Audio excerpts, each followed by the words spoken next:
সমঝোতার সাংবাদিক সম্মেলনে না যাওয়া পীর সাহেব চরমনাইয়ের ভুল সিদ্ধান্ত নয় তো? মনে আছে কি সৈয়দ ফজলুল করিম রাহিমাহুল্লাহকে নিয়ে মরহুম শেখুল হাদিস রাহিমাহুল্লাহ বাক্যগুলো, কথাগুলো শুনুন, ধারণা পাল্টে যাবে ইনশাআল্লাহ। আসুন ইতিহাস কি বলে দেখি। আমাদের সৈয়দ ফজলুল করিম রাহিমাহুল্লাহের জীবনেও এমন একটি মুহূর্ত এসেছিল। সালটি 2001 ঘনিয়ে এসেছিল নির্বাচন। চারদিকে মাইকের আওয়াজ, এক এক করে ইসলামিক, আন ইসলামিক, হাইব্রিড সব ধরনের দল জোটবদ্ধ হতে শুরু করে। মাত্র ক্ষমতা ছেড়েছে বিএনপি, সব কানে বিএনপির জয় জয়কার, সাথে আছে মুনাফিক খ্যাত জামাত। অপরদিকে পরাজিত শক্তি আওয়ামী লীগ, তারাও মোটামুটি কম যায় না। মাঝখানে ছিল 9 বছরের ক্ষমতাসীন দল এরশাদের জাতীয় পার্টি। এই 3 দলকে নিয়েই মূল খেলা। এই 3 দল নির্বাচনকে সামনে রেখে ছোট ছোট দলগুলোকে কাছে বেড়াচ্ছে। তবে সকলের আগ্রহের জায়গা ছিল দেওবন্দি রাজনৈতিক দলগুলো। সকলের নজর ছিল তাদের দিকে। তখনকার কৌমিয়ানদের রাজনৈতিক দল সৈয়দ ফজলুল করিমের ঈশা আন্দোলন, মুফতি আমিনের ঐক্যজোট, শেখ আজিজুল হকের মজলিস সহ আরও অনেক দল। বিএনপি থেকে অফার এসেছে, আওয়ামী লীগও বিভিন্ন অফার দিয়ে যাচ্ছে তাদের কাছে আনার জন্য। অবশেষে বিভিন্ন দাবি এবং শর্তে অনেক হাঙ্গামার পর কৌমিয়ানরা বিএনপির জোটে যাওয়ার সিদ্ধান্ত নিল। মুফতি আমিনী, শেখুল হাদিস মুফতি ওয়াক্কাস সহ সবাই একযোগে বিএনপিকে সমর্থন করার সিদ্ধান্ত নিয়ে মরহুম পীর সাহেব চরমনাইয়ের কাছে আসেন। এখানে আরও বিস্তারিত ঘটনা আছে।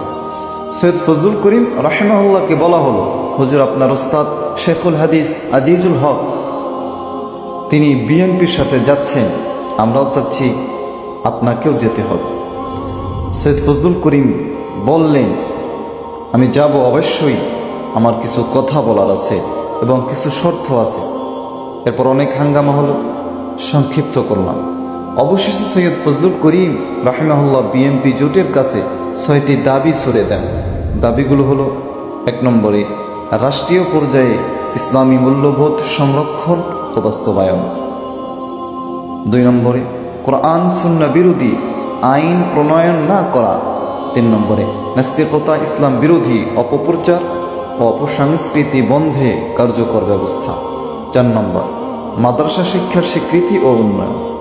5 নম্বর ইসলামের মৌলিক আকীদা ও বিশ্বাস, বিশেষ করে খতমে নবুওয়াত রক্ষায় রাষ্ট্রীয় অবস্থান নিশ্চিত করা।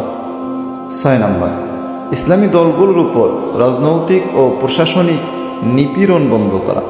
এই দাবিগুলো মেনে নিলেই বিএনপির 4 দলীয় জোটে যাওয়ার কথা বলেন সৈয়দ ফজলুল করিম রাহিমাহুল্লাহ। তার দাবিগুলো দেখে বিএনপি তো পুরোই আগুন। পাশাপাশি কৌমিয়ানরা পীর সাহেব চরমনাইয়ের বিরুদ্ধে উঠে পড়ে লেগেছিল। সৈয়দ ফজলুল করিম রাহিমাহুল্লাহ তখন এমন একটি পরিস্থিতিতে ছিল যেটা চিন্তাও করা যায় না।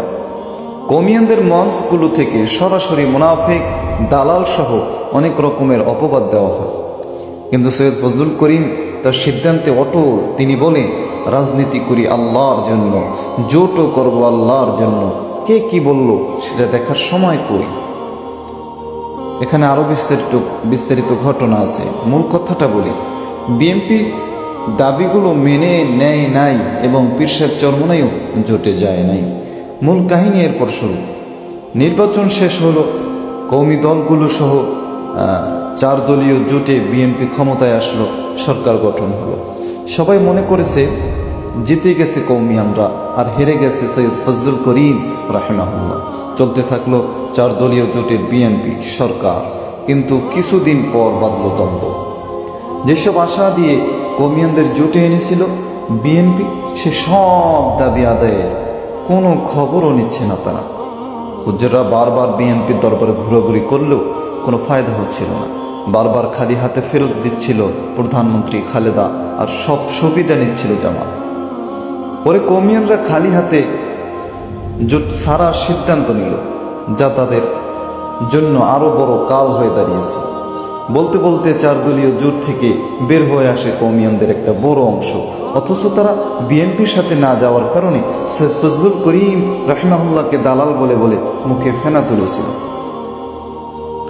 সেই সময় কৌমিয়ানদের রাজনীতি প্রায় ধ্বংসের পথে চলে গিয়েছে। এত বছর পার হওয়ার পরেও আগের মতো ফেরা হয়নি তাদের।